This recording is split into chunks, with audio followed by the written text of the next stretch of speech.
लक्ष्मण, तुम तुमने जाति को किसके सहारे छोड़ा? क्या तुम मेरी आज्ञा नहीं भूल गए? क्या करूं भ्राता जी, आपके चले जाने के पश्चात माता जी ने एक आवाज सुनी। कोई आपकी आवाज में आपका नाम लेकर सहायता के लिए पुकार रहा था। क्या कहा? मेरी आवाज में? हाँ महाराज, आपकी आवाज में। मालूम होता है कि मैं कोई कपटी राक्षस था लक्ष्मण। यही मेरा भी विश्वास था प्रभु।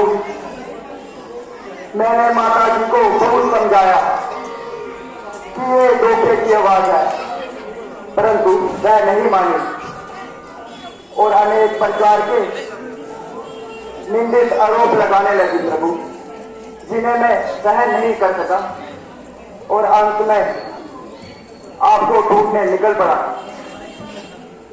लक्ष्मण, तुम अवश्य ही धोखा खा गए। होली बहुत बलवान है। मुझे संदेह है कि सीता हमें पंचवटी में ले जाए। शीघ्र चलो लक्ष्मण।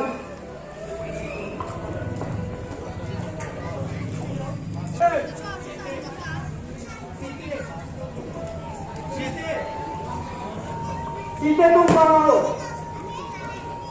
सीते, माता, माता जी, आप कहाँ हैं? लो देख लो लक्ष्मण, जानकी कुटिया में नहीं है। परंतु मैं तो इस स्थान पर ही छोड़ कर गया था। परंतु यहाँ तो नहीं है। क्या बताऊं भ्राता जी, काल की गति कुछ कहीं नहीं जा सकती। मैं तो पहले ही जानता था लक्ष्मण कि राक्षस बहुत ही कपटी होते हैं।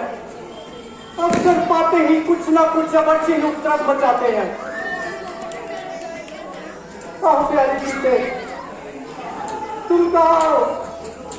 बोलो मेरी जीवन निधि, तुम कहाँ हो? इस अभागे राम को अब अधिक ना कर पाओ। अब सहा जाता नहीं, आंखों से यूं छुप जाना तेरा।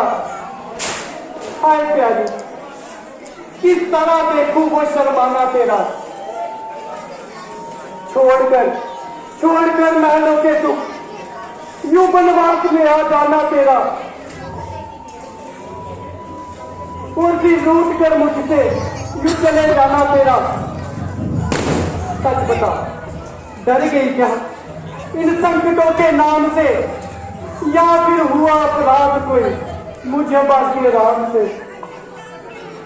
भ्राता जी, हम इतने दुख कैसे सहेंगे? इस महान विपत्ति में किस तरह सहन करेंगे? हम ही नहीं लक्ष्मण, देखो जानकी के वियोग में पंचवटी कैसी उदास हो रही है। मानो हर कड़ी प्राण खो रही है। कहाँ वह फूल फुलवारी थी? कहाँ ये दिव्य उपवन है जहाँ फूला फला घर था?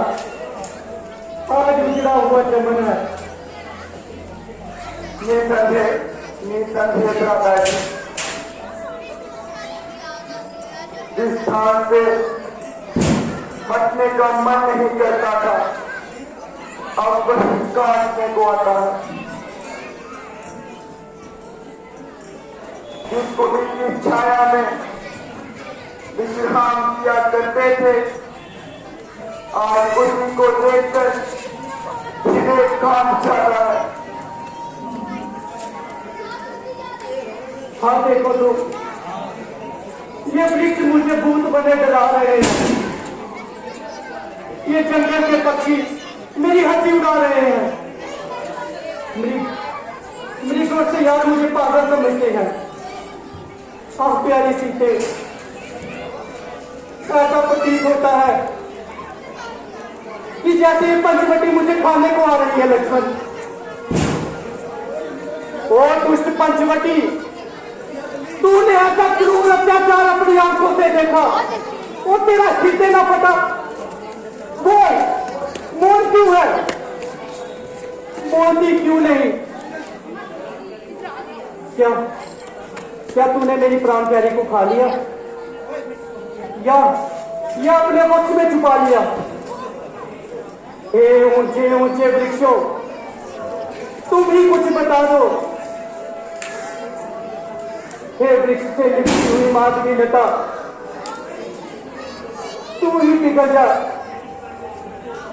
मेरी प्राणेश्वरी को क्या तूने कहीं देखा है? हे सीता की वाटिका के नन्हे नन्हे फूलों, तुम ही कुछ बता दो कि मेरी हृदय की स्वामिनी कहाँ है? हे आकाश में भ्रमण करने वाले सूर्य देव, तुम तो सकल संसार पर दृष्टि रखते हो। तुम ही बता दो कि तुमने जानकी को कहीं देखा है? शोक चारों तरफ सन्नाटा है, हर तरफ कुआं है। अरे कुछ तो मुख से बोलो। अच्छा, अब मालूम हुआ कि तुम्हारा भी षड्यंत्र में हाथ है। इस साजिश का मजा तुम्हें अवश्य चखाऊंगा, तुम्हें इस संसार से ही निकाल दूंगा। त्राहिमाम प्रतापी, त्राहिमाम भाई भैया, धैर्य से काम लीजिए। यदि आपकी यही दशा रही तो हम किस प्रकार जानकी जी की खोज करेंगे? प्यारे लक्ष्मण, तुम वापस अयोध्या लौट जाओ और राज्य कार्य में भरत का हाथ बटाओ। मेरे जीवन का अंत भटक भटक कर अभी इन वनों में होगा। मैं अब अयोध्या कदापि नहीं जाऊंगा। वन आते समय माता जी ने कहा था, जिस प्रकार एक साथ तीनों जा रहे हो उसी प्रकार तीनों एक साथ वापस भी आना, अन्यथा मुझे कभी मुख ना दिखाना। अब अगर मैं अयोध्या वापस जाऊंगा तो माता जी को कौन सा मुख दिखाऊंगा लक्ष्मण? महाराज जनक जब अपनी पुत्री के बारे में पूछेंगे तो उन्हें क्या उत्तर दूंगा लक्ष्मण?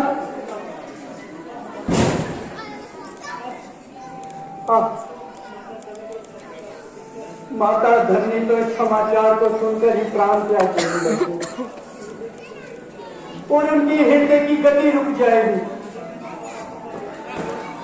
जब इन बातों का ध्यान आता है तो हृदय में तीर सा छुपता है लक्ष्मण।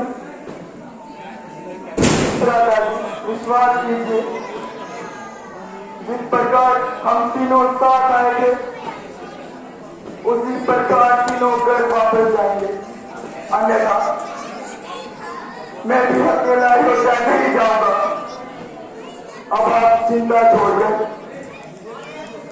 माता जी की खोज के लिए प्रस्थान कीजिए।